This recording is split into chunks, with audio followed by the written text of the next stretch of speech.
चलिए सभी को गुड आफ्टरनून, जितने भी स्टूडेंट से जुड़े हो, very very good afternoon all of you. चलिए आज हम बात करेंगे करंट अफेयर की जो सीरीज लेके मैं चल रहा था, उसी सीरीज में मैं आगे बात करूंगा आप लोगों से। ठीक है, तो ये है अनअकैडमी का चैनल है, यूट्यूब का चैनल है जिसका नाम है latest crack UPSC CSC Hindi channel है, यूट्यूब का चैनल है अनअकैडमी का ही। और इस चैनल पे सभी का स्वागत है। तबीयत थोड़ा डाउन है, इसलिए चीजों को बड़े धीरे धीरे से लेके चलूंगा। कोशिश किया जा रहा है क्योंकि पेपर बहुत ज्यादा है, बच्चों के मेंस के भी पेपर चल रहे हैं यूपीएससी के, और भी बहुत सारे स्टेट में पीसीएस के मेंस चल रहे हैं, आपके इंटरव्यू भी चल रहे हैं कई जगह, और आगामी बहुत सारी प्रीलिम्स की परीक्षाएं होने वाली है, इसलिए करंट अफेयर का रोल बहुत बड़ा है। इसलिए मैं इस सीरीज को लेकर कंटिन्यू कर रहा हूँ। जल्द से जल्द सभी लोग आज ये टाइप हो चुका है। तो अगर सब्सक्रिप्शन के बारे में बात किया जाए तो डेली लाइव क्लास मिलेगा, जैसे मैं लाइव क्लास ले रहा हूँ वैसे ही लाइव क्लास मिलेगा। स्ट्रक्चर कोर्सेज होंगे, जो कोर्स होंगे आपके स्ट्रक्चर फॉर्म में होंगे। लाइव टेस्ट एंड क्विज मिलेगा आपको, और अनलिमिटेड एक्सेस मिलेगा। तो डेली लाइव क्लास का मतलब ये होता है कि सीधा प्रसारण होगा, टू वे कम्युनिकेशन होगा। आप भी कोई क्वेश्चन करेंगे, हम भी कोई क्वेश्चन करेंगे, दोनों हम एक दूसरे से डिस्कशन करेंगे। जो पढ़ाऊंगा उसमें से अगर कुछ पूछना हो तो कमेंट के माध्यम से आप लोग पूछ भी सकते हैं। स्ट्रक्चर कोर्स होंगे। स्ट्रक्चर कोर्स का मतलब ये होता है कि अगर हिस्ट्री है तो हिस्ट्री चलेगा, ज्योग्राफी है तो ज्योग्राफी चलेगा, पॉलिटी है तो पॉलिटी चलेगा। जैसे ऑफलाइन क्लासेस चलते थे वैसे ही ऑनलाइन यहाँ पे क्लास आपको देखने को मिलेगा। लाइव टेस्ट एंड क्विज मिलेगा आपको, और अनलिमिटेड एक्सेस मिलेगा। इसका ये बेनिफिट होता है कि अगर किसी कारणवश आप लाइव क्लास नहीं भी अटेंड कर पाते हैं, तो वो जो लाइव क्लास होगा किसी भी एजुकेटर का आपके मोबाइल में स्टोर हो जाएगा, और आप कितनी बार भी चाहे उसको अनलिमिटेड एक्सेस के साथ देख सकते हैं, सुन सकते हैं और समझ सकते हैं। तो ये बेनिफिट आपको मिलेगा। ये अनअकैडमी का ऐप है जिसे गूगल के प्ले स्टोर से या एप्पल के प्ले स्टोर से डाउनलोड कर सकते हैं, तो जिसके पास जो भी हो वो उससे डाउनलोड कर सकता है, तो इसको कर लीजिएगा। ये मेरे बारे में है, मैंने बीटेक कंप्यूटर साइंस से किया है, 5 ईयर का टीचिंग एक्सपीरियंस हो गया है, मेरा ऑप्शनल सब्जेक्ट मेरा हिस्ट्री है, और मैं आप लोगों को हिस्ट्री, पॉलिटी और करंट अफेयर पढ़ाऊंगा। ये टेलीग्राम का लिंक है बेटा। और मैंने आपसे कहा भी था कि जो मॉडर्न हिस्ट्री का 2 लेक्चर ऑलरेडी मैं ले चुका हूँ अनअकैडमी के ऐप पर, दिन में 11 बजे। जैसे ही तीसरा लेक्चर लूंगा मैं आप लोग को इन्फॉर्म कर दूंगा, ठीक है। तो ये टेलीग्राम का लिंक है, इस टेलीग्राम के लिंक को फॉलो करते रहिए, क्योंकि जो भी इन्फॉर्मेशन देना होता है मैं इसी टेलीग्राम पे पोस्ट कर देता हूँ। चाहे क्लास की टाइमिंग हो, डेट हो, पीडीएफ हो, सब कुछ इसी टेलीग्राम पे आपको मिलेगा। इंडिया के जितने भी टॉप 100 एजुकेटर हैं यूपीएससी सीएससी के फील्ड के, क्योंकि मैं यूपीएससी सीएससी को ही डील करता हूँ, तो जितने भी टॉप एजुकेटर हैं वो आपको मिल जाएंगे अनअकैडमी के ऐप पर, किसी भी टॉप एजुकेटर से क्लास ले सकते हैं। अनअकैडमी में मिल जाएंगे, मैं ये कहना चाहता हूँ। ठीक है, access to India best educator इन जैसे सब्सक्रिप्शन अवे, किसी भी एजुकेटर से आप लोग क्लास ले सकते हैं। ये आपके ऊपर डिपेंड करता है, किसी से भी ले सकते हैं। दो तरह के प्लान होते हैं यूपीएससी सीएससी के, एक होता है प्लस का प्लान, दूसरा होता है आइकॉनिक का प्लान। जो प्लस का प्लान है 1 महीने का भी है, 3 महीने का, 6 महीने का, 12 महीने का, 24 महीने का और 36 महीने का। हालांकि मुझे जहां तक लगता है कि यूपीएससी की तैयारी किसी 1 महीने और 2 महीने में तो नहीं होती है, 1.5 से 2 साल तो लगते ही लगते हैं। तो आप अपने अनुसार देख लीजिएगा, 1 ईयर में भी कंप्लीट किया जा सकता है, ये आपके ऊपर डिपेंड करता है, जो भी सब्सक्रिप्शन लेना हो। तो जो 1 ईयर का चार्ज है 49,500 है, कोड यूज करेंगे पीजे 01, 10% डिस्काउंट हो जाएगा। और 10% डिस्काउंट की वजह चार्ज पे करना है 44,550 आपको पे करना होगा। वही 2 ईयर का सब्सक्रिप्शन देख लीजिए, अब जो भी है सब्सक्रिप्शन आप देख लीजिएगा, कोड ये कहीं पर भी एप्लीकेबल है। इसमें आपको लाइव क्लास मिलेगा, टेस्ट सीरीज मिलेगा, अनलिमिटेड प्रैक्टिस मिलेगा, स्ट्रक्चर शेड्यूल मिलेगा, सब कुछ इसमें मिलेगा। तो आप देख लीजिएगा, प्लस का प्लान था, ये है आइकॉनिक का प्लान। थोड़ा सा डिफरेंस है प्लस और आइकॉनिक में, कुछ एक्स्ट्रा फीचर्स इसमें दिए जाते हैं, जैसे ये भी 1 ईयर का है, 2 ईयर का है और 3 ईयर का है। इसका जो चार्ज है 1 ईयर का 69,500 है, ये कोड है पीजे 01, इस कोड का यूज करेंगे 10% डिस्काउंट मिलेगा, और 10% डिस्काउंट के बाद जो आप पे करना है 62,550 आपको पे करना है। इसमें बेनिफिट क्या मिलेगा, इसमें बेनिफिट ये चारों मिलेंगे, जैसे ये तो चारों मिल ही रहे हैं आपको। Live class, test series, unlimited practice, structure schedule, इसके साथ ही साथ आपको पर्सनल कोच मिलेंगे, डेली मैथ्स क्वेश्चन प्रैक्टिस मिलेगा, स्टडी प्लानर मिलेंगे, और पर्सनली आपको फीडबैक दिया जाएगा। तो ये भी आपको सर्विसेज जो मिलेगा वो आइकॉनिक का मिलेगा, और ये कोड कहीं पर भी यूज हो सकता है। ये ऑप्शनल सब्सक्रिप्शन के बारे में भी देख लीजिए, जल्द से जल्द सभी लोग आइए, टाइम हो चुका है। तो ये भी 1 महीने का है, 6 महीने का, 12 महीने का, 24 महीने का और 36 महीने का है। जो 1 ईयर का चार्ज है 27,500 है, ये कोड है पीजे 01, इस कोड का यूज करेंगे 10% डिस्काउंट हो जाएगा, और 10% डिस्काउंट के बाद जो चार्ज पे करना है 24,750 आपको पे करना है। ये भी देख लीजिए। आपको पता है कि न्यू ईयर आ चुका है और बहुत सारी परीक्षाएं होंगी, 21 में भी होंगी, 22 में भी होंगी, 23 में भी होगी। तो जिनको जब पेपर देना हो, कई सारे बैचेज स्टार्ट हो चुके हैं, चाहे वो आपके इस साल प्रीलिम्स देना हो, या अगले साल देना हो, या 2023 में देना हो, जो भी देना हो, बहुत सारे बैचेज स्टार्ट हो चुके हैं। 4 जनवरी से भी हुए थे, 28 दिसंबर से भी हुए थे। ये बाइलिंगुअल बैचेज भी है, हिंदी में भी है, इंग्लिश में भी है, और दोनों भाषाओं वाले भी बैच है। तो देखिए, 4 जनवरी से बहुत सारे बैचेज स्टार्ट हो चुके हैं। ये प्रीलिम्स ओरिएंटेड बैच है। आपको प्रीलिम्स में जो भी सिलेबस होगा, जो भी आपके कोर्सेज है, वो पूरा इसमें डिटेल आपको बताया जाएगा, पूरा एनालिसिस किया जाएगा, पूरा डीप में बताया जाएगा, ताकि जो भी आगामी परीक्षाएं हैं, आप जो 6 महीने जो समय बचा है, 11 जून को जैसे आपका पेपर है इस साल 2021 का, तो आप लोग इसको कवर कर सके। ये देखिए 2022 का बैच स्टार्ट हो चुका है, ये भी बाइलिंगुअल में भी है, इंग्लिश में भी है, हिंदी में भी है और दोनों भाषाओं में भी है। बाइलिंगुअल मतलब दोनों भाषा होती है। तो देखिए तीन लेक्चर इसमें भी देख सकते हैं, किसी को भी ज्वाइन कर सकते हैं। और 23 में भी देखिए, अगर किसी को पेपर देना हो 2023 में भी, तो देखिए कई सारे बैचेज आ चुके हैं, इसको भी आप लोग ज्वाइन कर सकते हैं। तो अपनी सुविधा के अनुसार देख लीजिएगा, समय कम है, काम ज्यादा है, क्योंकि यूपीएससी की तैयारी करने कोई मजाक तो है नहीं है। इसलिए चाहे 21 में देना हो, चाहे 22 में देना हो, चाहे 23 में देना हो, आप अपने अनुसार देख लीजिए। बैचेज स्टार्ट हो चुके हैं, इन्फॉर्मेशन आप लोग को दे दिया गया है। और देखिए UPSC CSC GS plus optional का कॉम्बो दोनों का स्टार्ट कर दिया गया है, कि अगर कोई लड़का यूपीएससी सीएससी का प्लस लेना चाहता है, जीएस में भी या ऑप्शनल लेना चाहता है, तो उसका क्या पैकेज होगा, तो उसमें भी देख लीजिए, प्लस जीएस और प्लस ऑप्शनल। इसमें भी वही सेम चीजें हैं, लाइव क्लास है, टेस्ट सीरीज है, प्रैक्टिस स्ट्रक्चर शेड्यूल है, ये सब कुछ मिलेगा। वैसे आइकॉनिक का भी ऐसे ही किया गया है। तो ये देख लीजिए, अगर यूपीएससी सीएससी प्लस ऑप्शनल लेते हैं, अगर यूपीएससी सीएससी जीएस आइकॉनिक लेते हैं, तो देखिए इसका 1 ईयर का जो चार्ज है 88,750 है दोनों का। मतलब जीएस भी है और उसमें ऑप्शनल, दोनों को इंक्लूड करके मैं बता रहा हूँ। अगर आप प्लस वाला लेते हैं ऑप्शनल और आइकॉनिक वाला लेते हैं जीएस, तब आपका जो चार्ज है 88,705 रुपए हो जाएंगे। और ये कोड है PJ01, इसका कोड यूज करेंगे तो आपको 10% इसमें रिबेट भी मिल जाएगा, डिबेट डिस्काउंट भी मिल जाएगा, छूट भी मिल जाएगा।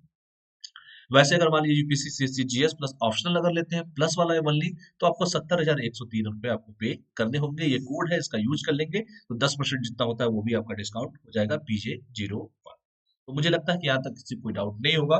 तो आज हम सबसे पहले अपने टॉपिक पे चलते हैं। बहुत सारे टॉपिकों पे मैं ऑलरेडी डिस्कशन कर चुका हूँ। शिक्षा नीति पे भी डिस्कशन मैंने कल किया था, कल मैंने स्कूल बैग की नीति पे भी डिस्कशन किया था, और बहुत सारे जो मुद्दे होते हैं, जो ज्वलंत मुद्दे होते हैं, उन सारे मुद्दों पे हम लोग बात करते हैं।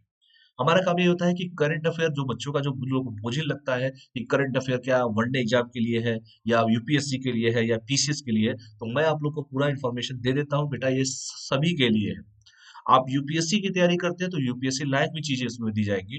आप चाहे स्टेट पीसीएस करते हो, चाहे वो आप वनडे एग्जाम की तैयारी करते हो, दुनिया की कोई तैयारी करते हो, आपको जो भी करंट अफेयर है, जो अपडेट है, मैं पूरा डिटेल बताता ही रहता हूँ, बीच बीच में क्वेश्चंस भी पूछता रहता हूँ। तो सब कुछ इसमें आपको मिलेगा, ऐसा नहीं है कि सिर्फ यूपीएससी के लिए मिलेगा।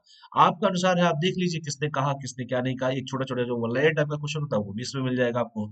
इसलिए टेंशन नहीं लेना है। मान लीजिए जैसे मैंने बैग नीति पढ़ाया था आप लोगों को, उसमें मैंने कहा था कि बच्चे का जितना वजन होगा उसका 10% ही वो बच्चे जो अपने कंधे पे भार लेके स्कूल का बैग अपना लेके चल सकता है। 3 महीने पे ऑडिट होगा, उसका सब कुछ चेक किया जाएगा, कितना बच्चे का किताब लेके चला है, कितना उसका वजन है। तो वनडे एग्जाम में भी पूछ सकता है, और यूपीएससी में तो पूरा डिटेल पूछ देगा कि आने वाले समय में क्या ये चीजें पॉसिबल है कि इम्पॉसिबल है, इससे क्या होगा। तो यूपीएससी में भी तरह तरह के क्वेश्चन पूछे जाते हैं, किसी भी बार के लिए भी पूछ रहा हूँ मैं। तो चलिए आज हम पहला जो टॉपिक स्टार्ट करते हैं। स्कूलों और कॉलेजों में जल्द ही नो योर कॉन्स्टिट्यूशन अभियान शुरू किया जाएगा। तो ये बहुत जरूरी भी था कि बच्चों को पहले अपने संविधान के बारे में पता तो चले कि कॉन्स्टिट्यूशन क्या होता है। अपने संविधान को जानने के बारे में बच्चे तो कोशिश करें। इसी के लिए मैंने कहा है कि जो हमारे सभा जो स्पीकर है, जिनका नाम ओम बिरला साहब है, और ओम बिरला साहब इस समय किस संसदीय क्षेत्र से आते हैं, तो ये राजस्थान से आते हैं, कोटा से आते हैं। कोटा संसदीय क्षेत्र से इन्होंने चुनाव जीता भी था, और इस समय देश के लोकसभा स्पीकर हैं। इसके पहले सुमित्रा महाजन जी थी, जो इंदौर से आती थी, और लगातार उनके नाम पे एक रिकॉर्ड भी है कि लगातार वो चुनाव जीतने का उनके नाम पे रिकॉर्ड भी था। तो हम बात करेंगे स्कूलों और कॉलेजों में जल्द ही जो नो योर कॉन्स्टिट्यूशन अभियान शुरू किया जाएगा, उसके बारे में हम लोग बात करते हैं। चलिए, हाल ही में लोकसभा अध्यक्ष ओम बिरला ने घोषणा किया है कि सरकार जल्द ही नो योर कॉन्स्टिट्यूशन मतलब अपने संविधान को जानो नामक एक अभियान शुरू करेगी। ये किसने कहा है? ये ओम बिरला साहब ने कहा है, जो हमारे लोकसभा स्पीकर हैं। और यह अभियान पूरे भारत के कॉलेजों, स्कूलों और विश्वविद्यालयों में शुरू किया जाएगा, ताकि जितने भी आने वाली हमारी जो जनरेशन है, कम से कम उसको ये पता चले कि हमारा संविधान क्या है भाई, ये तो पता चले। मुख्य बिंदु पे बात कर लेते हैं इसके। इस अभियान से छात्रों और युवाओं को संविधान के बारे में जानकारी मिलेगी, ताकि बच्चे को कॉन्स्टिट्यूशन के बारे में कुछ जो भी बेसिक चीजें हैं, कम से कम बच्चे को वो चीजें पता रहेंगी। तो संविधान के बारे में जानकारी मिलेगी, युवाओं को भी मिलेगी, छात्रों को भी मिलेंगी, क्योंकि जो भी स्कूल है, जो भी कॉलेज है, जो भी विश्वविद्यालय है, हर जगह ये अभियान चलाया जाएगा। और इस अभियान की घोषणा हमारे ओम बिरला ने उत्तराखंड के पंचायती राज विभाग द्वारा आयोजित एक कार्यक्रम के दौरान की है। तो अगर मान लीजिए अगर वनडे एग्जाम में क्वेश्चन पूछता है, तो ये पूछ देगा कि नो योर कॉन्स्टिट्यूशन किसके द्वारा शुरू किया गया है। ये क्वेश्चन पूछा जा सकता है। तो क्वेश्चन किसी भी तरीके से आपसे पूछे जा सकते हैं। इससे क्या, मान लीजिए मैंने अगर मेंस में क्वेश्चन पूछ दे, तो ये पूछेगा कि भाई नो योर कॉन्स्टिट्यूशन से क्या बेनिफिट होगा, उस पर टिप्पणी करें। तो ये भी क्वेश्चन आ सकते हैं, इसलिए क्वेश्चन कहीं से भी आ सकते हैं, आपका काम है पूरा डिटेल पढ़ना। तो मैंने कहा कि इस अभियान से छात्रों और युवाओं को संविधान के बारे में जानकारी मिलेगी, और इस अभियान की घोषणा ओम बिरला साहब ने उत्तराखंड पंचायती राज विभाग का जो एक कार्यक्रम चल रहा था, एक कार्यक्रम आयोजित किया था, उसी दौरान इन्होंने इसकी बात किया है कि जितने भी हमारे स्कूल है, जितने भी कॉलेज है, जितनी भी यूनिवर्सिटी है, वहां पर अब बच्चों को एक अभियान चलाया जाएगा बच्चों के लिए, जिसका नाम होगा नो योर कॉन्स्टिट्यूशन, अपने संविधान को जान। यहाँ तक कोई डाउट तो नहीं होगा मुझे लगता है किसी को भी। और बेटा थोड़ा गला बैठा हुआ है, धीरे धीरे चीजों को लेके चलूंगा, तो आप लोग मेरा सहयोग कीजिए। ये टेलीग्राम का लिंक है, इस टेलीग्राम के लिंक से जुड़ जाइएगा, जो भी इन्फॉर्मेशन देना होता है, क्लास की टाइमिंग, डेट, पीडीएफ सब इसी टेलीग्राम पे पोस्ट कर देता हूँ।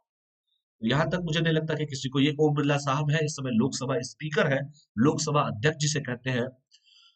ठीक है, चलिए और भी बात करते हैं।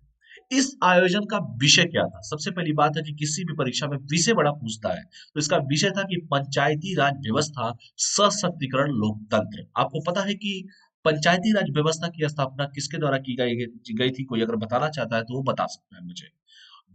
जो पावर जो है उसका विकेंद्रीकरण, मतलब सेंट्रलाइजेशन ना हो, उसका केंद्रीकरण ना हो, उसका विकेंद्रीकरण हो, मतलब हर जगह डिस्ट्रीब्यूट किया जाए उसको। तो पंचायती राज व्यवस्था, सशक्तिकरण, लोकतंत्र। अगर हमारा पंचायती राज अगर सही तरीके से काम करेगा, क्योंकि भारत गांव का देश है, और पंचायती राज अगर सही तरीके से काम करेगा तो जाहिर सी बात है देश समृद्ध होगा, गांव समृद्ध होगा तो देश समृद्ध होगा, क्योंकि भारत का आज भी दिल गांव में बसता है। तो इसका जो विषय रखा गया था, पंचायती राज व्यवस्था, सशक्तिकरण, लोकतंत्र। गौरतलब है कि नो योर कॉन्स्टिट्यूशन अभियान की रूपरेखा पहले ही बनाई जा चुकी है, और सरकार ने इसे पहले शुरू करने का लक्ष्य रखा था, लेकिन आपको पता है कि कोविड-19 आ गया था, उसी के कारण इसमें देरी हुई।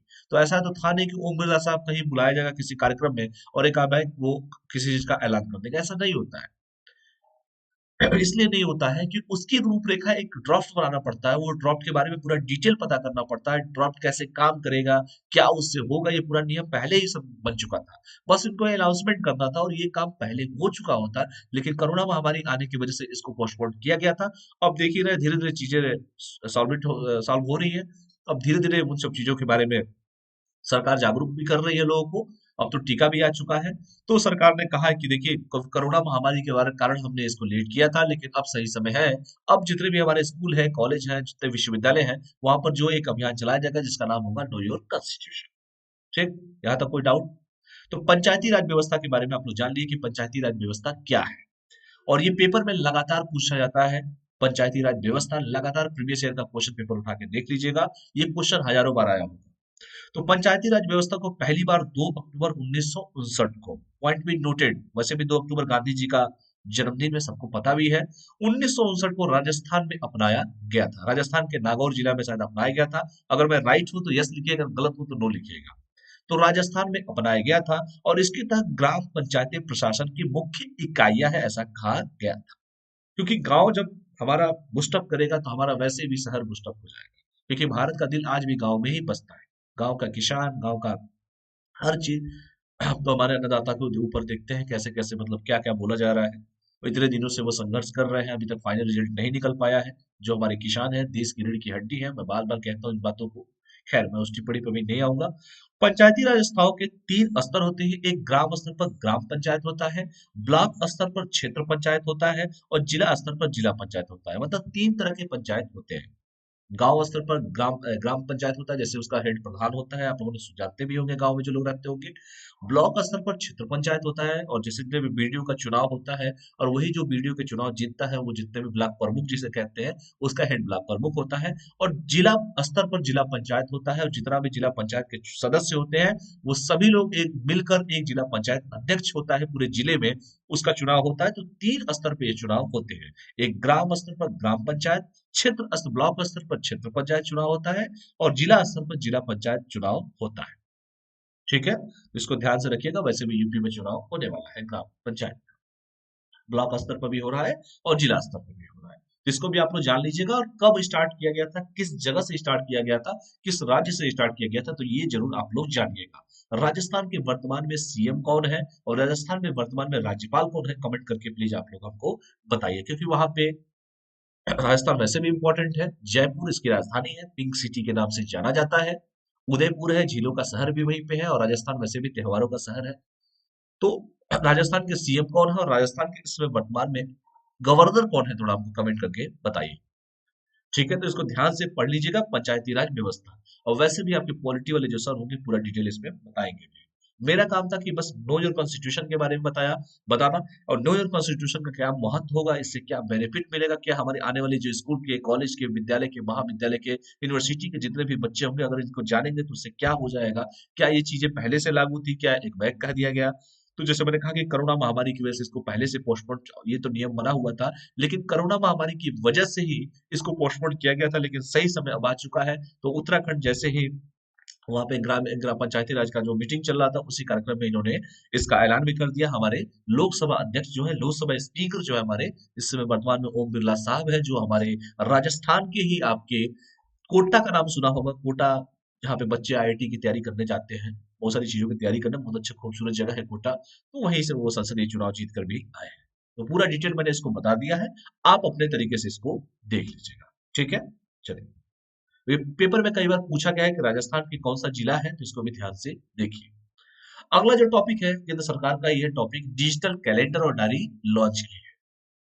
तो डिजिटल कैलेंडर, अब तो हर चीज डिजिटल हो रहा है। कल मैंने आप लोगों को पढ़ाया था कि गांव को, स्कूल को रेलटेल के द्वारा जो भी स्मार्ट क्लासेज में इनको कन्वर्ट किया जाएगा। सरकार तरह तरह की योजनाएं रोज बना रही है कि गांव भी, जितने भी स्कूल है, जो भी सरकारी स्कूल्स है, उन स्कूलों को स्मार्ट किया जाए, स्मार्ट तरीके से उनको बच्चों को पढ़ाया जाए।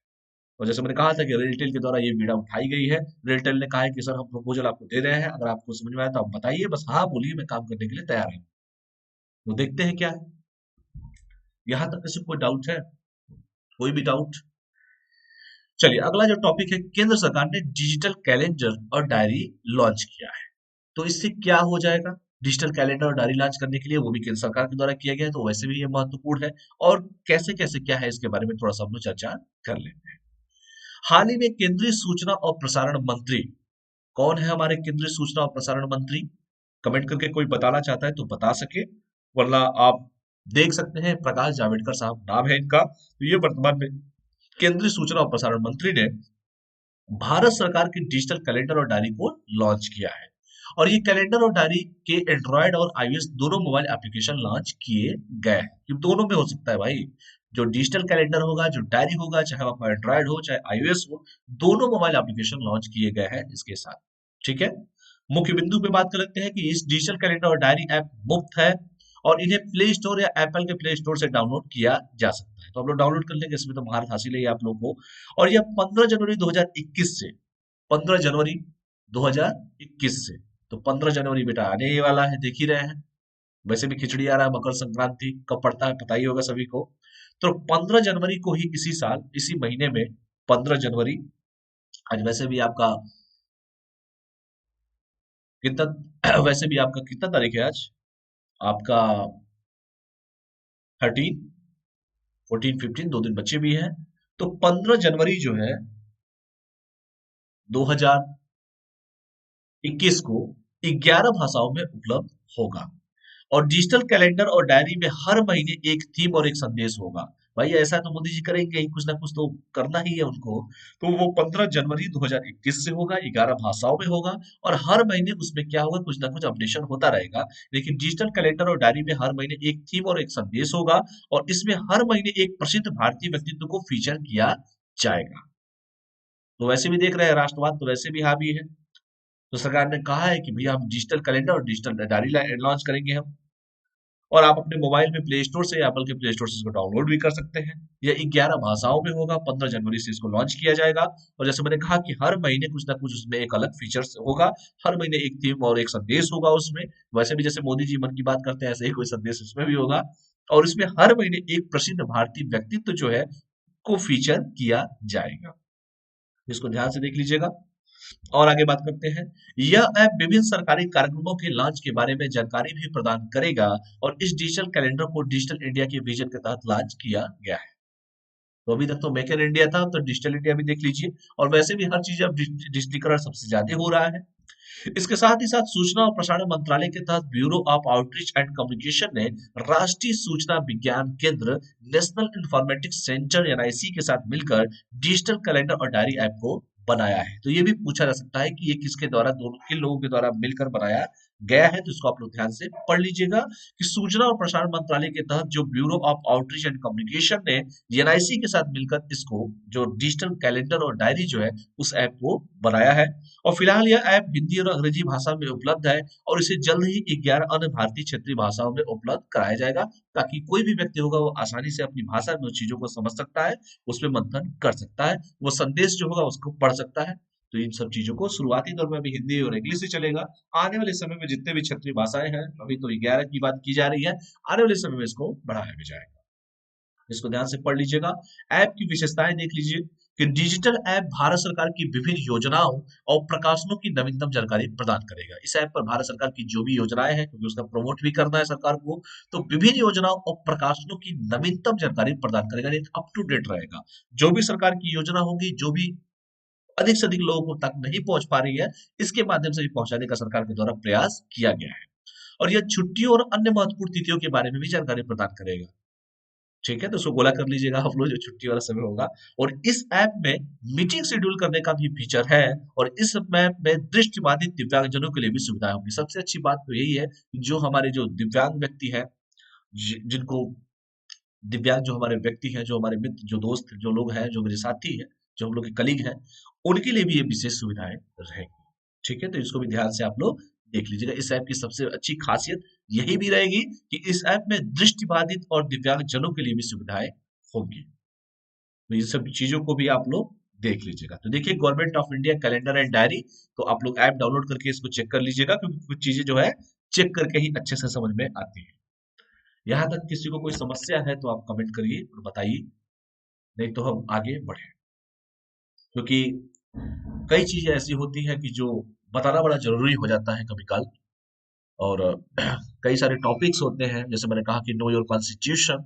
मान लीजिए कॉन्स्टिट्यूशन की बात किया जा रहा है, संविधान के बारे में बात किया जा रहा है, आपके फंडामेंटल राइट्स क्या है, या आने वाली जो भी चीजें हैं आपसे, जो आपको अधिकार दिए गए हैं संविधान के द्वारा, जो अधिकार दिए गए हैं, उसके बारे में जो हमारी आज की यूथ है, आज की जनरेशन जो है, अगर उनको नहीं पता है, तो सरकार के द्वारा पूरी कोशिश की जा रही है कि कम से कम बच्चा अगर स्कूल में पढ़ता है, कॉलेज में पढ़ता है, विद्यालय में पढ़ता है, महाविद्यालय में पढ़ता है, तो उसको अपने संविधान के बारे में कम से कम जो फंडामेंटल राइट्स उसको दिए गए हैं, जो उसको सुविधाएं दी गई हैं, जो आधारभूत सुविधाएं उसको दी गई है संविधान के द्वारा, कम से कम उसके बारे में वो जाने, कम से कम उसके बारे में परिपक्व तो हो सके जानकर, और अपने अधिकारों की लड़ाई भी लड़े, ये भी सबसे इंपॉर्टेंट है।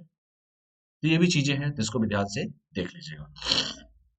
अगला जो टॉपिक जो है आपका, 26वां कोलकाता अंतर्राष्ट्रीय फिल्म महोत्सव शुरू किया गया है। तो कोलकाता का नाम आया, वैसे भी कोलकाता आप देख ही रहे हैं, बड़ा चुनाव उनाव सुनने में आ रहा है कि वहां पे होने वाला है। तो कोलकाता जो है वेस्ट बंगाल की राजधानी है।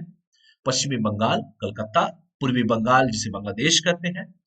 और कलकत्ता के बारे में जो हम बात करेंगे, यहाँ की सीएम कौन है और यहाँ के राज्यपाल कौन है, थोड़ा सा कमेंट करके आप लोगों को बताइए, क्योंकि चुनाव भी होने वाले हैं। इनकी जो वहाँ की सीएम है, क्या उनकी जिस पार्टी से वो बिलोंग्स करती है, क्या उनका नेशनल पार्टी का दर्जा मिला है कि नहीं मिला है? अगर नेशनल पार्टी का दर्जा मिला है तो उस पार्टी का नाम बताइए। और वर्तमान में भारत में कितनी राष्ट्रीय पार्टी है जो जिन्हें नेशनल पार्टी कहते हैं? जैसे मान लीजिए बीजेपी है, कांग्रेस है, ठीक है, तो वैसे ही कितनी भारत में नेशनल पार्टियां हैं, राष्ट्रीय पार्टी का दर्जा कितनी पार्टियों को दिया गया है, ये भी बताइए। 3 क्वेश्चन लगातार। पहला कि वहाँ के सीएम कौन है, वहाँ के राज्यपाल कौन है, और वैसे भी कलकत्ता के बारे में, पश्चिम बंगाल देश की लड़ाई में योगदान देने वाले सबसे ज्यादा एक से एक लेखक से लेकर हर तरह के लोग वहां पे मिलेंगे।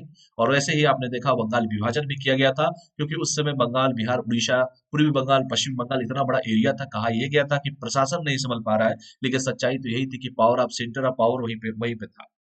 ठीक है, क्योंकि वहां पे एक से एक हमारे देश के शूरवीर एक से एक पैदा हुए हैं बंगाल में। राष्ट्रवाद की भावना सबसे ज्यादा थी बंगाल में। और वही बंगाल था जिसको कहा गया कि बंगाल विभाजन किया गया, और ये कहा गया कि बंगाल का एरिया बहुत बड़ा है, प्रशासन सही तरीके से नहीं काम कर पा रहा है। दरअसल उनका मंशा तो यही था कि फूट डालिए और राज करिए। ठीक है, तो कोलकाता से दिल्ली ट्रांसफर किया गया, बड़ा विरोध भी हुआ था, चीजों को आपको मॉडर्न हिस्ट्री में पढ़ाया गया और आगे वाले समय में अन अकेडमिक ऐप पर भी पढ़ाया जाएगा। तो टेंशन फ्री रहिए। बाकी हिंट दे दिया हूं, आप लोग बताइए, कोई है महारथी? चलिए आगे हम बढ़ते हैं, बाकी आप लोग आंसर देते रहिए। हाल ही में 26वें कोलकाता अंतर्राष्ट्रीय फिल्म महोत्सव का उद्घाटन पश्चिम बंगाल की मुख्यमंत्री, जिनका नाम है ममता बनर्जी, द्वारा किया गया है। और इनकी पार्टी का नाम क्या है? टीएमसी, तृणमूल तृणमूल जो है कांग्रेस जिसका नाम है, तृणमूल कांग्रेस जिसे कहते हैं, टीएमसी। इस महोत्सव में विभिन्न फिल्मकारों की फिल्में और लघु फिल्में प्रदर्शित की जाएंगी। तो ये जरूर ध्यान दीजिएगा कि ये कौन सा नंबर का है। तो ये 26वें नंबर का है, क्योंकि पेपर में वन लाइनर टाइप के क्वेश्चन में ये भी पूछे जाते हैं। और कहाँ पर किसके द्वारा किया जाएगा? कि पश्चिम बंगाल की मुख्यमंत्री जो है ममता बनर्जी थे, जिसे दीदी कहते हैं लोग, उनके द्वारा इसका उद्घाटन किया जाएगा। और इस महोत्सव में विभिन्न, जाहिर सी बात है, जब उद्घाटन किया जाएगा फिल्म महोत्सव ही रहेगा, तो जितने भी हमारे कलाकार हैं वो आएंगे, प्रदर्शन करना वो प्रदर्शन करेंगे, लघु फिल्में प्रदर्शित की जाएंगी। तो ये सब चीजें इसको देख लीजिएगा। तो वही सब चीजें हैं। और जो आपको पता ही है कि उद्घाटन समारोह में बॉलीवुड अभिनेता जिनका नाम है शाहरुख खान, सभी लोग जानते भी होंगे उन्हें, ने भाग लिया। शाहरुख खान ने मुंबई से पश्चिम बंगाल के ब्रांड एम्बेसडर के रूप में इस कार्यक्रम में भाग लिया। आपको पता ही है शाहरुख खान कोलकाता किंग्स तो की तरफ से मैच भी लेते हैं, देखते हैं जो भी मैच होते हैं आईपीएल के, वो शाहरुख खान का बहुत बड़ा रोल भी है।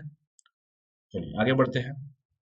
और भी देखिए, इस 7 दिवसीय समारोह में फिल्म निर्माता सत्यजीत रे और बंगाली अभिनेता सौमित्र चटर्जी सम्मानित किया जाएंगे इनको। और दिग्गज फिल्मकार सत्यजीत रे की फिल्म अपूर्व संसार महोत्सव की उद्घाटन फिल्म होगी।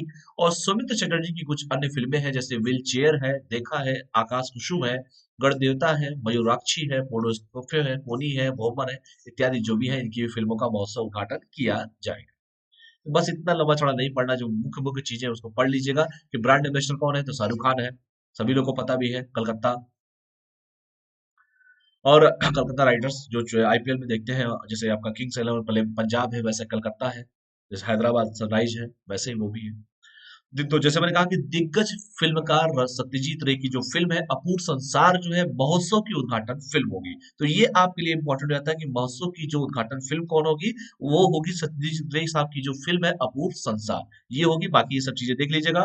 इस महोत्सव में 45 देशों की 131 फिल्में दिखाई जाएंगी। और 131 फिल्मों में से 50 लघु फिल्में होंगी, 81 फीचर फिल्में शामिल होंगी। और ये फिल्में 13 जनवरी 2021 तक प्रदर्शित की जाएंगी। और जैसे कि 13 जनवरी आज है, और कोविड-19 महामारी के कारण यह उत्सव छोटे स्तर पर आयोजित किया जा रहा है। तो ये भी सोशल डिस्टेंसिंग का पालन भी करना है, 2 गज की दूरी, मास्क है जरूरी का भी पालन करना है। तो ये सब चीजें हैं, बस सिंपल सा था, सिंपल पढ़ लीजिएगा उसको, ज्यादा डीप पढ़ने की उतना जरूरत है नहीं। तो अब हम बात करते हैं हिंदी दिवस के बारे में। जो अगला टॉपिक हमारा है हिंदी दिवस के बारे में है। हिंदी दिवस, विश्व हिंदी दिवस 10 जनवरी हिंदी दिवस मनाया जाता है, और इस साल भी हिंदी दिवस मनाया गया है। और हिंदी दिवस मनाने के पीछे का कारण क्या है, इसके बारे में भी हम लोग चर्चा करेंगे। और 10 जनवरी ही वो डेट क्यों रखा गया, इसके बारे में हम लोग चर्चा करेंगे। या आखिर क्यों 10 जनवरी है कि विश्व हिंदी दिवस हमको मनाना पड़ता है। यहाँ तक किसी कोई डाउट हो तो आप लोग पूछ सकते हैं। कोई डाउट है किसी को? चलिए, प्रत्येक वर्ष 10 जनवरी को विश्व हिंदी दिवस के रूप में मनाया जाता है। हर साल ये आयोजन किया जाता है। प्रत्येक साल 10 जनवरी को विश्व हिंदी दिवस मनाया जाता है। और इसका उद्देश्य विश्व भर में लोगों में हिंदी भाषा के बारे में जागरूकता फैलाना है। ठीक है? कोई कमेंट करके बता सकता है कि पूरे विश्व में सबसे ज्यादा कौन सी भाषा बोली जाती है? जितने भी स्टूडेंट जुड़े हो, कमेंट करके प्लीज मुझे आप लोग बताइए कि पूरे विश्व में सबसे ज्यादा कौन सी भाषा बोली जाती है। पेपर में ये सब क्वेश्चन आते हैं। और वैसे भी हिंदी दिवस की बात है, हिंदी की बात है, तो वो भी महत्वपूर्ण हो जाता है। आंसर दीजिए सभी क्वेश्चन को, ताकि जो हिंदी के बारे में है, पूरे देश में जितने पूरे विश्व भर में लोग रहे हैं, वो हिंदी की भाषा में वो जाने, हिंदी भाषा के जागरूकता फैलाना जो है, वो जागरूकता फैलाए हिंदी भाषा को लेके। पूरे देश में कौन सी भाषा सबसे ज्यादा बोली जाती है? कमेंट कीजिए आप लोग। हिंदी जो है अवसर क ख ग अंग है।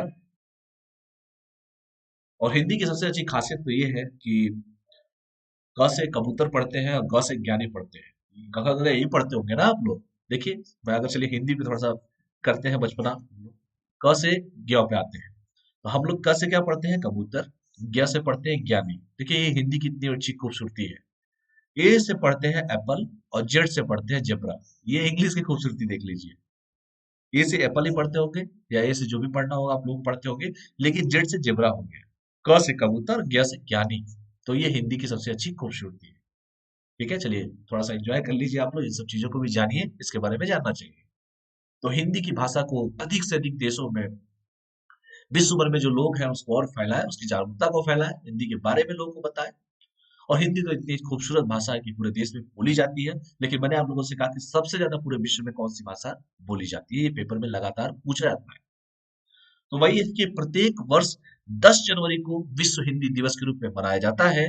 और इसका उद्देश्य सिर्फ यही है कि विश्व भर में लोगों में हिंदी भाषा के रूप में जागरूकता फैलाना है तथा हिंदी को एक अंतर्राष्ट्रीय भाषा के रूप में प्रस्तुत करना है, इंटरनेशनल लैंग्वेज के रूप में प्रस्तुत करना है। यही हमारा उद्देश्य भी है। ठीक है, इसको ध्यान से देखिएगा। 10 जनवरी ही क्यों?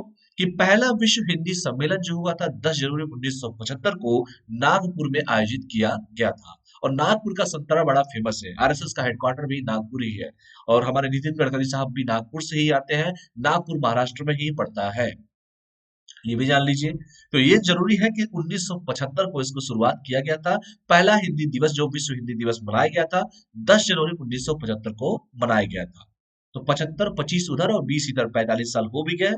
तो इस चीज को ध्यान से देख लीजिएगा। और 45 का 46 मानिए उसको, 21 चल रहा है। इस सम्मेलन में 30 देशों से प्रतिनिधियों ने हिस्सा लिया था। और इस सम्मेलन की स्मृति में भारत सरकार ने 2006 से 10 जनवरी को विश्व हिंदी दिवस के रूप में मनाने का निर्णय लिया था। तो सबसे पहले जो विश्व हिंदी सम्मेलन जो हुआ था वो हुआ था 1975 में हुआ था, नागपुर में आयोजित किया गया था। और जैसा मैंने कहा कि नागपुर बड़े कामों के लिए फेमस भी है, आरएसएस का हेडक्वार्टर भी है, राष्ट्रीय स्वयं संघ का। और नागपुर संतरा बड़ा फेमस है नागपुर का। और नागपुर नितिन गडकरी साहब जो है वो नागपुर से ही आते हैं।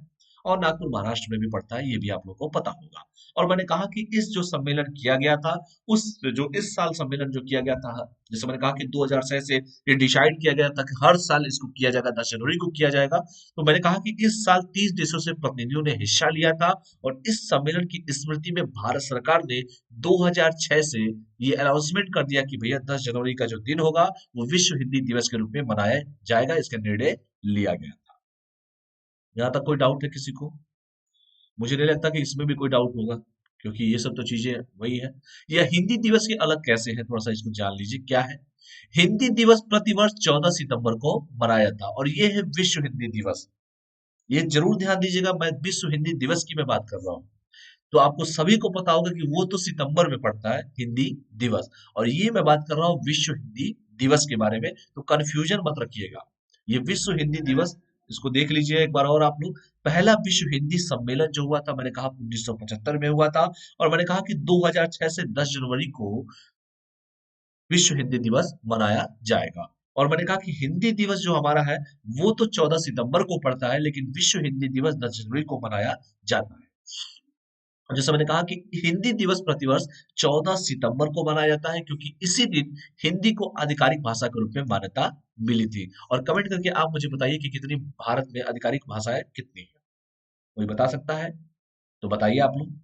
इसके साथ ही साथ 14 सितंबर का वो दिन है जिस 14 सितंबर 1949 को संविधान सभा ने हिंदी भाषा को भारत की आधिकारिक भाषा का दर्जा दिया था। और इसीलिए 14 सितंबर बड़ा इंपॉर्टेंट भी हो जाता है, और इसीलिए 14 सितंबर को हिंदी दिवस के रूप में मनाया जाता है। और ये जो मैं टॉपिक स्टार्ट किया हूँ वो विश्व हिंदी दिवस के रूप में बात किया हूँ, जो 10 जनवरी को मनाया जाता है।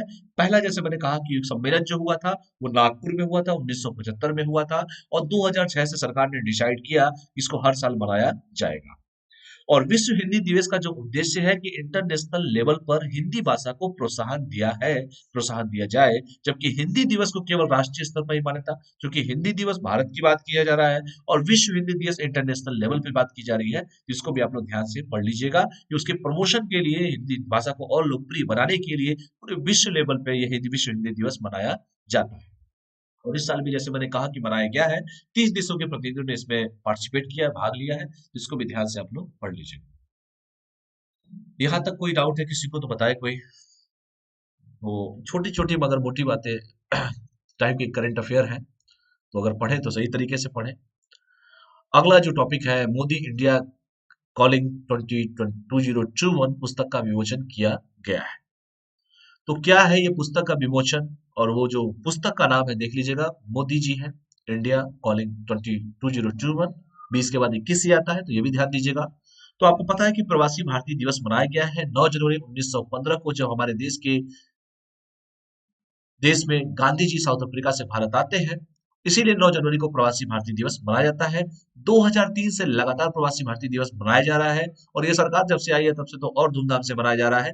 जितने भी लोग हमारे बाहर काम करते हैं, प्रवासी हो, चाहे वो ओसीआई हो, ओवरसीज सिटीजन ऑफ इंडिया हो, चाहे पीओआई हो, पर्सन ऑफ इंडियन ओरिजिन हो, या एनआरआई हो, जो भी हो, उन सभी लोग को बुलाया जाता है। वो अपने अपने आएंगे, लोग सेक्टर में अपनी बात करेंगे, लोग यहाँ बुलाया जाएगा, उनके बीच में कोऑर्डिनेशन किया जाएगा समन्वय की भावना रखने के लिए, क्योंकि पूरे देश में ये लोग फैले हुए हैं। इसी बहाने वो लोग आएंगे भारत में, अपने ओरिजिन से वो लोग जुड़े रहेंगे, अपने धूरी से जुड़े रहेंगे, अपने देश से वो जुड़े रहेंगे। इसीलिए प्रवासी भारतीय दिवस का आयोजन किया जाता है। और जो भी टेक्नोलॉजी पे जो भी वो बाहर काम करते हैं, वो अगर कोई फंड भी देना चाहते हैं या किसी चीज में इन्वेस्टमेंट करना चाहते हैं, तो वो भी कर सकते हैं। तो यही सब चीजें हैं। तो हाल ही में 16वें प्रवासी भारतीय दिवस के अवसर पर, जो अभी हुआ है 9 जनवरी को 2021 में जब हुआ है, क्योंकि मैंने कहा कि 2003 से स्टार्ट किया गया था, तो मोदी इंडिया कॉलिंग 2021 नामक एक कॉफी टेबल बुक का विमोचन किया गया है। इसको ध्यान से देख लीजिएगा। और इस पुस्तक में प्रधानमंत्री नरेंद्र मोदी की 107 विदेशी और द्विपक्षीय यात्राओं के दौरान खींची गई विभिन्न तस्वीरें शामिल है। और वैसे भी जब 2014 में सत्ता में मोदी जी आए थे पूरे प्रचंड बहुमत के साथ, तो बहुत सारे लोगों ने कमेंट भी किया था कि इतना ये ऐसे नेता है, ऐसे प्रधानमंत्री है जो खाली विदेश का दौरा ही करते हैं। आपने शुरू में देखा होगा कि ये बहुत सारे कमेंट ऐसे आते थे, लेकिन वो विदेश नीति को सुधारने में लगे हुए थे, और बहुत अच्छी तरीके से उन्होंने सुधारा भी है। जो अमेरिका जो इतना तानाशाही था, जो हमारे ऊपर पोखरण परीक्षण के लिए बार बार रोक लगाता था, और लेकिन हमारे देश के यशस्वी प्रधानमंत्री स्वर्गीय श्री अटल बिहारी वाजपेयी के नेतृत्व में, और हमारे देश के missile man of India doctor APJ Abdul Kalam के सानिध्य में दोनों लोगों ने मिलकर पोखरण परीक्षण भी किया। वो अमेरिका जो हमारे देश के प्रधानमंत्री को कभी वीजा नहीं देता था, आज रेड कारपेट बिछा के सबसे पहले स्वागत करने के लिए तैयार रहता है। तो मोदी है तो मुमकिन है, ये भी पढ़ लीजिए आप लोग, क्या दिक्कत है। तो वही है कि जो मोदी जी ने जितने भी विदेश यात्राएं किया है, जितना उन्होंने घुमा है, जितनी तस्वीरें ली हैं, उन सारी तस्वीरों का जो विमोचन किया गया है, मोदी इंडिया कॉलिंग 2021 नामक एक कॉफी टेबल बुक का इन्होंने विमोचन किया है, और उसमें ये सारी तस्वीरें इसमें शामिल है उसमें। और यह पुस्तक भाजपा नेता विजय जाली का विचार है।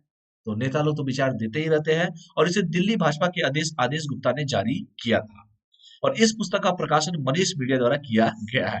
धन्यवाद करिए कि मनीष सिसोदिया द्वारा नहीं किया गया है। और इस पुस्तक में 450 पन्ने हैं, जिनमें पीएम मोदी की हजारों तस्वीरें हैं। खैर इतना लंबा चौड़ा नहीं पढ़ना है, जो मुद्दे की चीजें बस उतना आप लोग पढ़िए, ठीक है, कि किसके द्वारा किया गया है, उसमें क्या क्या चीजें होंगी, बस ये जानिए ना। मोदी है तो मुमकिन है। वैसे भी मोदी जी का हेयर स्टाइल, मोदी जी का दाढ़ी देखिए कितना बढ़ गया है, एक नया लुक उन्होंने दे दिया है। मोदी जी हमारे देश के यशस्वी प्रधानमंत्री जी हैं, फैसले बड़े अच्छे अच्छे लेते हैं। 16वां प्रवासी भारतीय दिवस के बारे में थोड़ा सा जान लीजिए कि 16वें प्रवासी भारतीय दिवस का उद्घाटन 9 जनवरी को पीएम मोदी ने किया था। और इस वर्चुअल सम्मेलन के मुख्य अतिथि जो थे वो थे सूरीनाम गणराज्य के राष्ट्रपति, जिनका नाम था चंद्रिका प्रसाद संतोखी था। तो ये बड़ा पेपर में पूछता है कि इस बार के महामहिम कौन थे, कौन थे हमारे चीफ गेस्ट साहब। तो जो चीफ गेस्ट थे, एक देश है सूरीनाम गणराज्य के जो राष्ट्रपति है, जिनका नाम है चंद्रिका प्रसाद संतोखी, वो इस साल मुख्य अतिथि चीफ गेस्ट बने थे। और 16वें प्रवासी भारतीय दिवस की जो थीम है, आत्मनिर्भर भारत में योगदान। ठीक है, वैसे भी मोदी जी कह ही रहे हैं कि आत्मनिर्भर बनिए, तो आत्मनिर्भर भारत में योगदान जो इस साल की थीम है प्रवासी भारतीय दिवस का, वो है आत्मनिर्भर भारत में योगदान। ठीक है। और जैसे मैंने कहा कि प्रवासी भारतीय दिवस 9 जनवरी को 2 साल बाद मनाया जाता है, और 9 जनवरी 1915 को साउथ अफ्रीका से महात्मा गांधी की भारत वापसी की याद में यह दिवस मनाया जाता है, और पहला प्रवासी भारतीय दिवस 2003 में मनाया गया था। तो इसको भी ध्यान से आप लोग पढ़ लीजिएगा, ठीक है, क्योंकि पेपर में लगातार क्वेश्चन आते हैं। प्रवासी भारतीय दिवस, इस साल के चीफ गेस्ट कौन थे, और कब मनाया जाता है, किसकी याद में मनाया जाता है, इसको मनाने का उद्देश्य क्या है, और इसके साथ साथ ये इंपॉर्टेंट है कि सबसे पहले कब मनाया गया था, और इस साल के चीफ गेस्ट कौन थे, ये भी जरूर आप लोग ध्यान से पढ़ लीजिएगा। ठीक है, मुझे उम्मीद है कि आप लोग को चीजें अच्छे से आई, समझ में आई होंगी। अगला जो है जल्लीकट्टू के बारे में हम लोग बात कर लेते हैं। जल्लीकट्टू बड़ा चर्चा का विषय रहा है। जल्लीकट्टू का जो भी देखते हैं, देखिए यहाँ पे आगे सब डिटेल पढ़ाऊंगा ही जल्लीकट्टू के बारे में, लेकिन यूपीएससी में लगातार इसमें क्वेश्चन पूछे गए हैं। सुप्रीम कोर्ट ने कई बार वहां की राज्य सरकार द्वारा, तमिलनाडु की राज्य सरकार द्वारा, और वहां पे सुप्रीम कोर्ट के द्वारा, दोनों में विवाद कई बार हो चुका है। आगे हम जल्लीकट्टू के बारे में थोड़ा चर्चा कर ही लेते हैं, और चीजें धीरे धीरे समझ में आ जाएंगी। बीच में पेटा के द्वारा भी आएगा। पेटा जो पशुओं को लेके, जो पशुओं के साथ जो बदमाशियां होती है, तो उसके लिए भी, पशु अधिकार के लिए जो लड़ाई लड़ता है पेटा, उसके बारे में हम लोग बात करेंगे। तो थोड़ा सा हम लोग बात कर लेते हैं जल्लू कट्टू के बारे में। पशुओं के साथ नैतिक व्यवहार की वकालत करने वाले पशु अधिकार संगठन, यानी कि पशुओं के साथ नैतिक व्यवहार की वकालत करने वाले पशु अधिकार जो संगठन पेटा ने तमिलनाडु सरकार से जल्लीकट्टू खेल को आयोजित करने के आदेश को वापस कर लेने का आग्रह किया है। और ये कई बार मुद्दा बना हुआ है, तो चुनावी मुद्दा भी बन जाता है वहां पे तमिलनाडु में, क्योंकि लोगों की भावनाओं से वहां जुड़ी हुई है। लोग इसको लेके खेलते भी हैं, तरह तरह की यातनाएं भी झेलते हैं। लेकिन खैर मैं उस डिबेट में नहीं आऊंगा। बस यही है कि जो पेटा जो है, जिसका नाम फुल फॉर्म है people's for ethical treatment of animals, जिसका नाम है पेटा, PETA, ठीक है, people's for ethical treatment of animals, PETA द्वारा ये आग्रह किया गया है कि भाई साहब, आपने जो है तमिलनाडु सरकार से आग्रह किया है कि सर, ये जो आप जल्लू कट्टू का खेल करते हैं, प्लीज उसको आप वापस ले लीजिए। ये खेल मत होने दिए, क्योंकि पशुओं के साथ बहुत ही क्रूरता किया जाता है। और अधिकार संगठन है, पेटा है, पशुओं के साथ नैतिक व्यवहार किया जाता है। और पेटा ने ये वहाँ की सरकार के द्वारा, तमिलनाडु की सरकार के द्वारा कहा है कि सर, जो खेल करने का जो आपने आदेश लिया है, आयोजित करने का जो आपने आदेश, उसको प्लीज आप वापस ले लीजिए, क्योंकि पशुओं के साथ नैतिक व्यवहार नहीं किया जा रहा है। और जो पेटा है, नैतिक व्यवहार के लिए ही ये लड़ाई लड़ता भी है, पशुओं के अधिकार के लिए लड़ाई लड़ता है। और जैसे मैंने कहा कि बार बार ये केस कई बार चुनावी मुद्दा भी बन जाता है। तो पेटा ने यह आग्रह 50 से अधिक डॉक्टरों के हस्ताक्षर युक्त पत्र के आधार पर किया है, ऐसे ही नहीं कह दिया, क्योंकि ये तो बहुत दिनों से चली आ रही है, सदियों से चली आ रही है, लोग ऐसा वहां पे कहते हैं। तो इसने कहा है कि देखिए, मैं जो है ऐसे नहीं बोल रहा हूँ, 50 डॉक्टरों ने इस पर रिसर्च किया है, और रिसर्च करके उन्होंने हस्ताक्षर युक्त पत्र हमको दिया है। मैं उस आधार पर तमिलनाडु सरकार को कह रहा हूँ कि सर, जो आप ये आयोजन करवाते हैं इस खेल का, उस खेल के आयोजन को आप रद्द कीजिए, आप उस खेल के आयोजन को वापस कीजिए, उस आदेश को आप वापस लीजिए, जिसमें कहा गया कि खेल एक गैर आवश्यक गतिविधि है और इसे कोविड-19 के फैलने का खतरा है। तो डॉक्टरों ने हस्ताक्षर करके एक कहानी भी लिख दिया कि देखो भैया, खेल एक गतिविधि तो है, कोई दिक्कत नहीं है, लेकिन इससे कोविड-19 के फैलने का खतरा भी है, और बाद में आप ही लोग आएंगे कहानी सुनाने। तो यही सब चीजें हैं, इसको आप लोग देखिएगा। और भी देखिए क्या है जल्लू कट्टू के बारे में। जल्लीकट्टू और तमिलनाडु के इस समय सीएम कौन है और वहां के राज्यपाल कौन है, थोड़ा आपको बताइए। हमारे देश के यशस्वी राष्ट्रपति, missile man of India, doctor APJ Abdul Kalam इस तमिलनाडु से ही आते थे। हमारी जयललिता, जिसे अम्मा के नाम से लोग जानते हैं, वो भी तमिलनाडु से ही आती है। तो आप तमिलनाडु में वर्तमान में कौन सीएम है, किस पार्टी से है, और कौन राज्यपाल है, थोड़ा हमें कमेंट करके बताइए। तो आगे हम बढ़ते हैं, कमेंट कीजिए और बताइए सभी लोग, जितने भी स्टूडेंट जुड़े हो, जितने भी स्टूडेंट जुड़े हो कमेंट कीजिए और बताइए कि वर्तमान में तमिलनाडु के सीएम कौन है और वहां के राज्यपाल कौन है, और वो किस पार्टी से है तमिलनाडु वाले। चलिए देखते हैं, कमेंट करते रहिए आप लोग, तक हम आगे बढ़ते हैं। जल्लू कट्टी जो होता है मट्टू पोंगल के दिन आयोजित किए जाने वाला एक परंपरागत खेल है। पोंगल पूछता भी है कहाँ मनाया जाता है, तो पोंगल तमिलनाडु, जिसमें बैलों को इंसानों द्वारा नियंत्रित करने का प्रयास किया जाता है। मान लीजिए कोई बैल है, जैसे मान लीजिए अभी मैं आपको फिगर के माध्यम से समझाने की कोशिश करूंगा। देखिए ये बैल है, ये क्या है, बैल है, इसको नियंत्रित किया जा रहा है इंसानों के द्वारा। बड़े बड़े अटैक होते हैं भाई, पटक पटक के पिटाते भी है सभी है। लेकिन ऐसी मान्यता है कि पता नहीं क्या इन लोगों को मिल जाता है, पशुओं के साथ क्रूरता भी किया जाता है।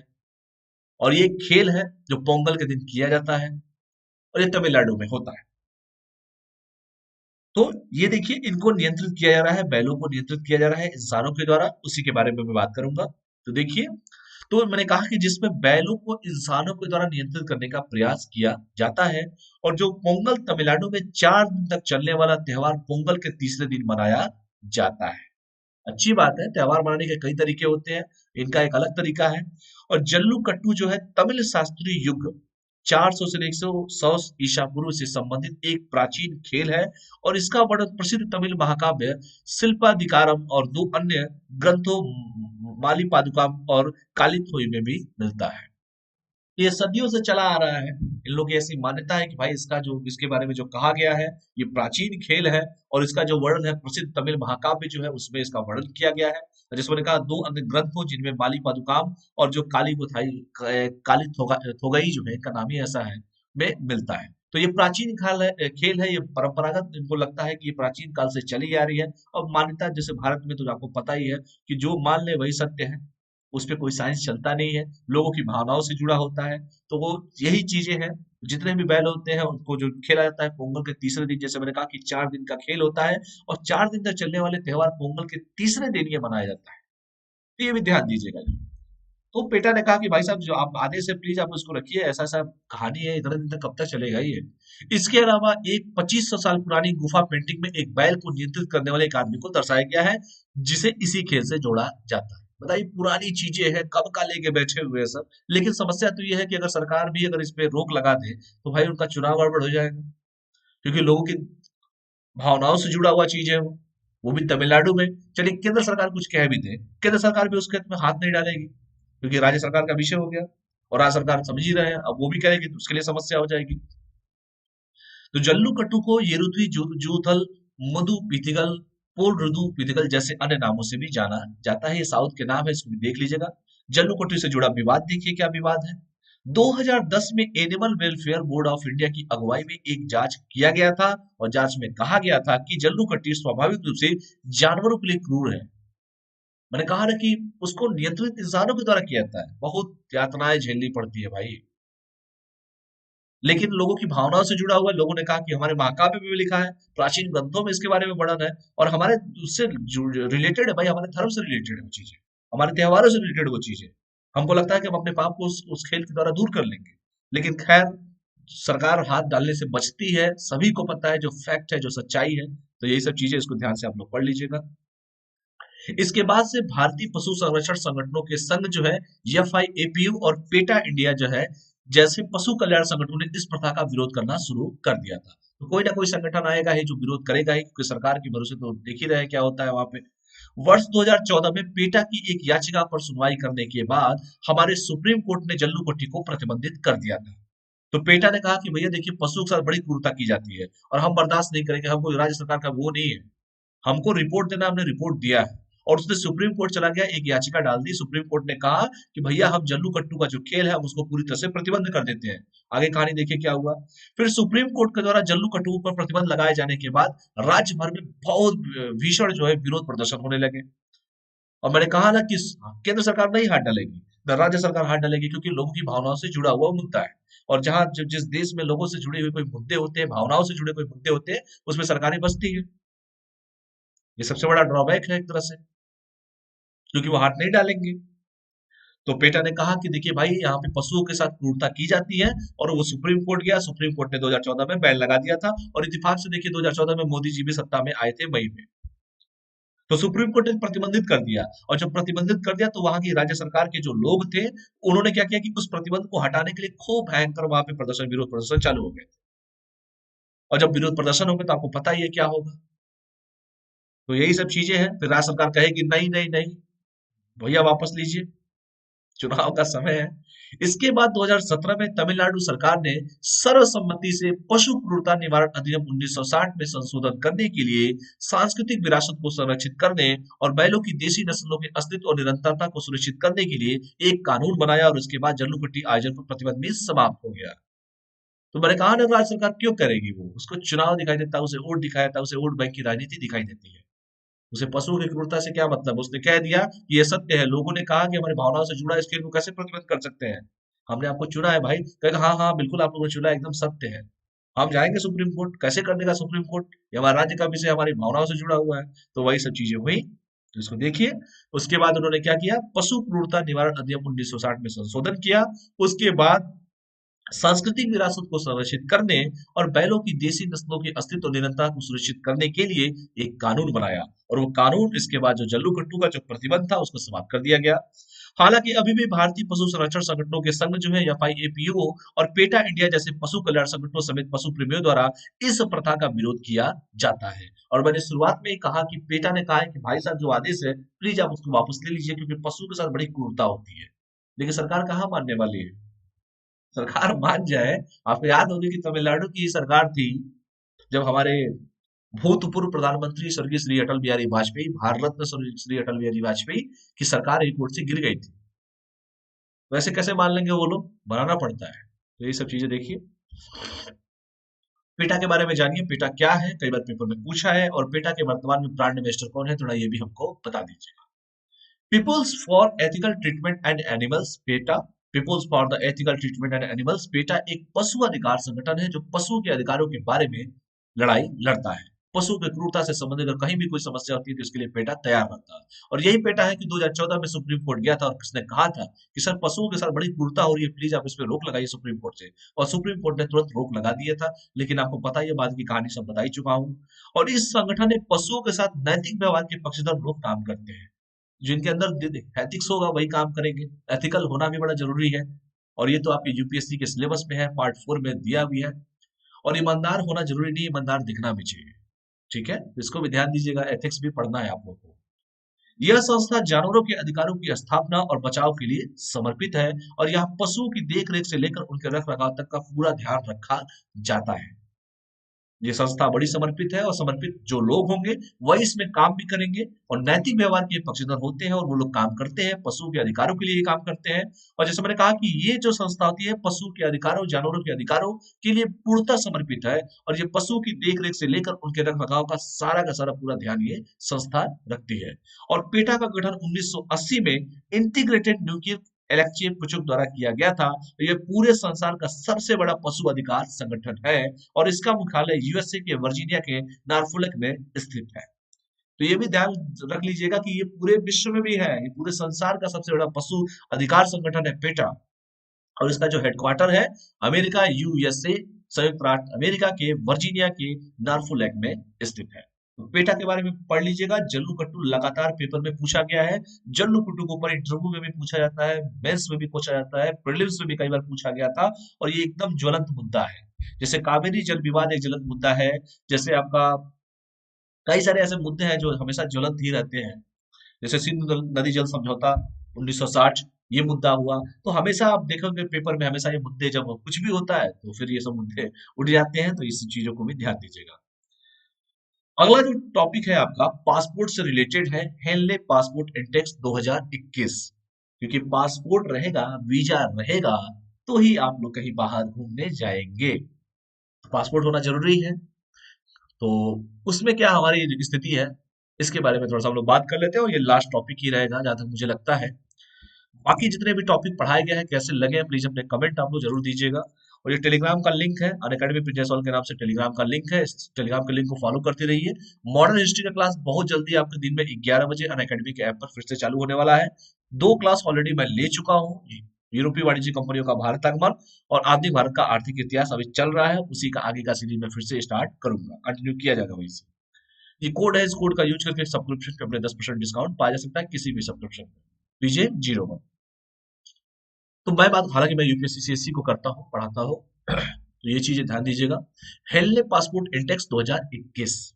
तो देखते हैं कौन सबसे नंबर 1 पे है, हमारी क्या रैंकिंग है और इससे क्या होता है, ये सब भी जानना जरूरी है।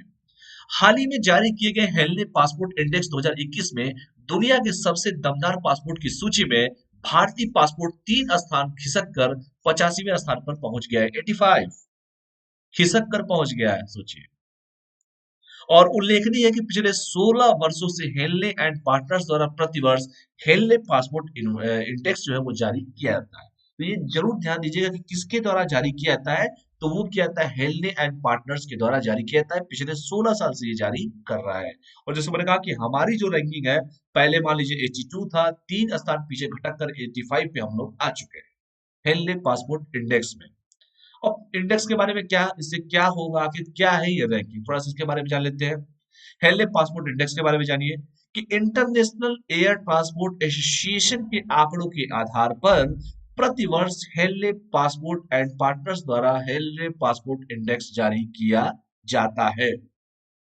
तो कोई आंकड़ा होगा, कोई पैमाना होगा, कोई ऐसा पर्टिकुलर चीजें होंगी जो वो चीजों रिक्वायरमेंट होंगी कि जिसको फुलफिल करने के आधार पे कौन फुलफिल कर रहा है, कौन नहीं कर रहा है, कोई पैरामीटर होगा, उसके आधार पर ये रिपोर्ट तैयार किया जाता है।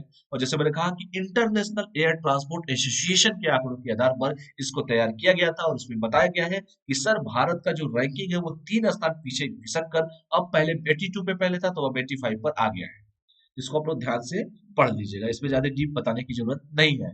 इस पासपोर्ट इंडेक्स में देशों की रैंकिंग का निर्धारण इस आधार पर किया जाता है कि पासपोर्ट धारक को बिना वीजा के कितने देशों में प्रवेश मिल सकता है।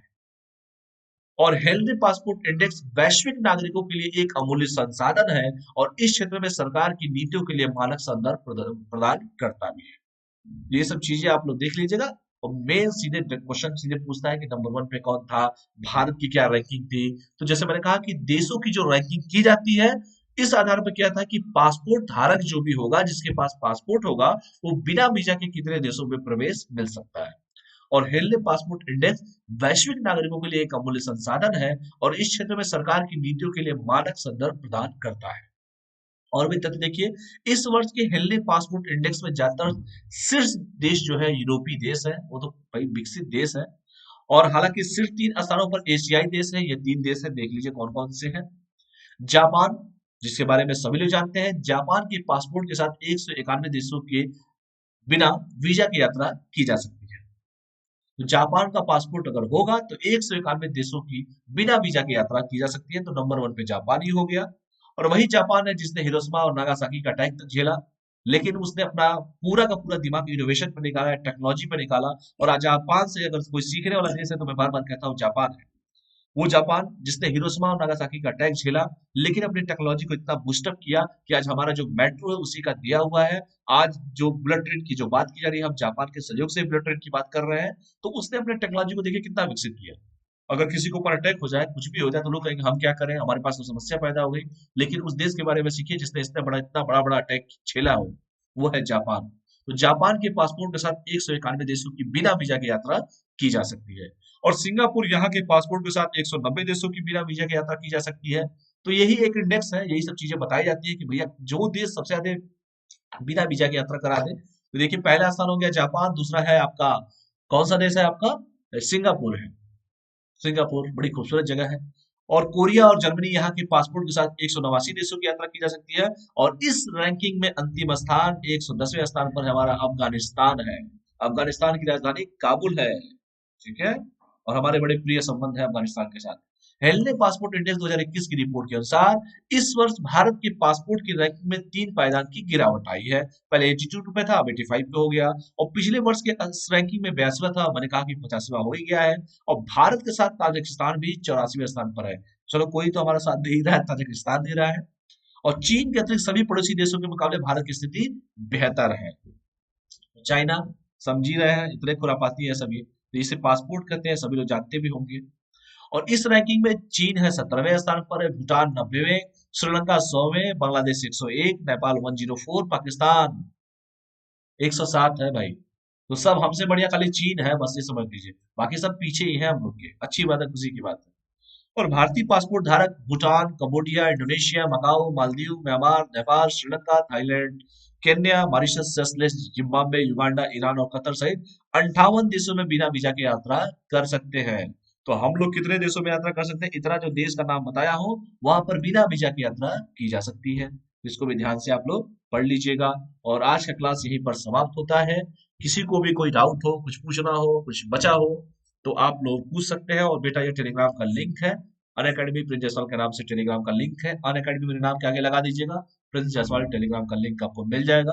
रोज 3 बजे दिन में यूट्यूब पर ही क्लास चलेगा ऐसे ही आपके। और दिन में 11 बजे से मैंने कहा कि अनअकैडमी के ऐप पर आपका मॉडर्न हिस्ट्री का क्लास चलेगा। 2 टॉपिक पढ़ा चुका हूँ, मतलब 2 लेक्चर हो चुके हैं उसमें।